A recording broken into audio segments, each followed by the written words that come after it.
Hi, I'm Nancy Vinson, Program Director for the Coastal Conservation League. This presentation is about a development planned for one of the most unstable places on the East Coast.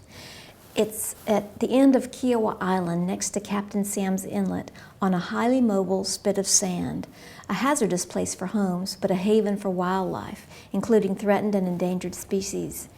I want to tell you not only about the developer's plan to build here, but about his plan to have the taxpayers subsidize the development with federal flood insurance and emergency repairs after storms. Here's Kiawah Island. In the 70s, the original development group bought the island and put together a multidisciplinary team of the best scientists around. They did a thorough environmental assessment of the island, and in their 1975 environmental report, it was used as the basis to plan the development of the island. There are plenty of homes in the middle of the island where the master plan called for development on the most stable part of the island. The plan called for open spaces such as golf courses and parks at the ends of the island. Kiawah has not had severe erosion-threatening homes as other islands have had because of where they built the homes. They were placed very carefully in stable places back away from the active beach area. At the northeast end of the island, you can see the golf course and the lack of homes. Ends of barrier islands are in constant motion with the shifting sands from the large tidal currents that flow past them constantly. They're notoriously bad places to build. Even so, in 1976, the town of Kiawah Island had to spend $3.75 million here to prevent the loss of part of the golf course because of the shifting sands at this inlet erosion zone. Here's Captain Sam's Spit. This area was slated for no development in Kiawah's master plan because it's a highly mobile, recurved spit of sand. This dynamic area is periodically underwater. It's so unstable. In 2005, the developer got the zoning changed to allow up to 50 homes on this 31-acre tract on Captain Sam's Spit above the high tide mark. This picture was taken from Beachwalker County Park, and it shows the narrowest part of the spit. It's over 200 feet wide, where a huge bulkhead is being proposed by the developer in an effort to stabilize this area enough to sell homes so people don't see an eroding cliff when they drive in to look at properties. Part of the spit was officially designated as critical habitat for an endangered species, the piping plover. Because it's in a COBRA zone, a Coastal Barrier Resources Act zone, this area is not eligible for federal flood insurance or federal emergency repairs for roads or infrastructure after hurricanes. The next series of images that you're going to see cover about 300 years of this area's history, from 1661 to 1973. And if you watch the area just above the arrow, you will see the spit go underwater a number of times over the years. These images are taken from Kiawah's 1975 environmental report. Dr. Miles Hayes, a respected coastal geologist, was the original scientific team leader that wrote the report and the author of the section dealing with the coastal geological processes. These images provide a clear picture why the spit was specifically excluded as a site for residential development in Kiawah's master plan. As you can see, the spit is constantly in motion, completely rearranging itself in 40 to 60-year cycles. I'm going to speed it up and just let you watch it from the beginning so you can really get an idea of what goes on here. Now you see it, and now you don't. And now you see it, and now you don't. Does this look like a sensible place to build? Dr. Miles Hayes, almost 3 decades after his original report, noted the sandy spit has not changed that much. In his opinion, he says, it was a bad idea in the 70s and remains so today. I'm appalled that they want to develop that spit. Ridiculous. Stable? It's one of the most unstable places on the East Coast.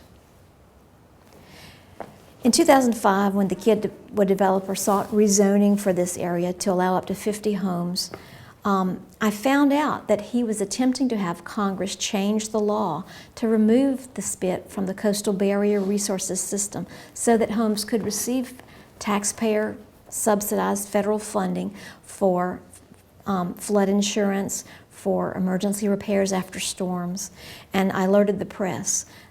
Angry taxpayers flooded our congressman's office and convinced the congressman to withdraw his legislation. In 1949, this aerial shows how the spit looked. This was just about 60 years ago. The proposed road area was completely washed out. That would be up in this area where the arrow is. And despite their setback at the federal level with the flood insurance issue, the developers still plan to proceed without the federal flood insurance or emergency building funding to rebuild the road. They're attempting to get Kiawah property owners to pay for rebuilding the road after storms. The bulkhead alone costs $5 million that they're planning, and the water and sewer lines and the expense of the road will be considerable every time a storm comes through and washes it out. This is just an example of a road in another area in North Carolina. The developers sought permits for a bulkhead and to create about a half-mile long bulkhead, 40 feet wide, made of concrete block in an effort to stabilize the narrowest part of the spit so that they could build a road.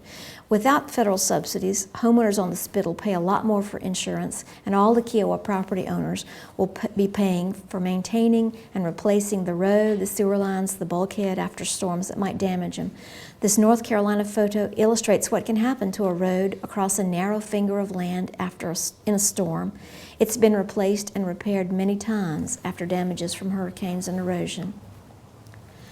The developer is proceeding with plans to put in a road and up to 50 homes on the 31 acres of high ground. He'll have to come across this narrow spit to do that.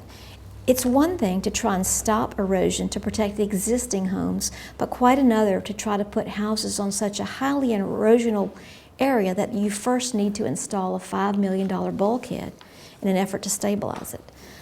If this bulkhead permit is granted, it would set a damaging precedent for the South Carolina coast. It could encourage development of highly erosional areas, which will create long-term problems for people and the natural resources of the area. It's interesting to learn that the developer's own experts recommended that the bulkhead be 50% wider, with concrete wing walls at either end to help prevent the currents from undermining it. As it's proposed, it's longer and wider than some airport runways in South Carolina, and it would be built on the public trust tidelands, an area used and enjoyed by the public of Sandy Beach along the backside of the spit. The state denied permission for the 2,783-foot-long bulkhead, instead permitting just 10% of it along an area of the county park that was eroding. The developer appealed the denial and is pushing forward to get the bulkhead permit.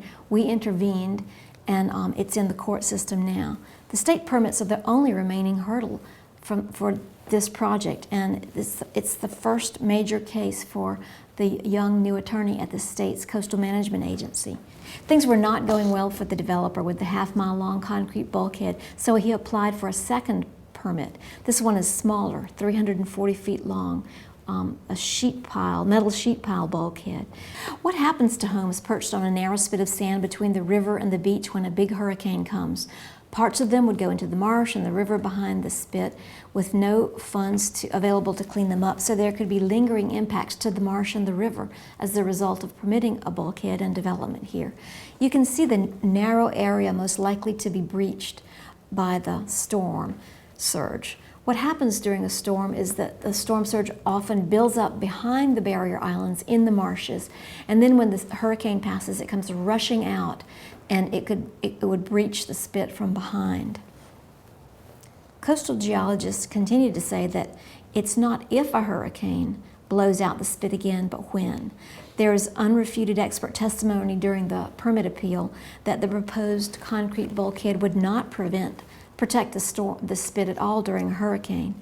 The developer indicated that it would be hard to sell lots with an erosional drop-off showing along the roadway, and testified that one purpose of the bulkhead was for an important marketing tool.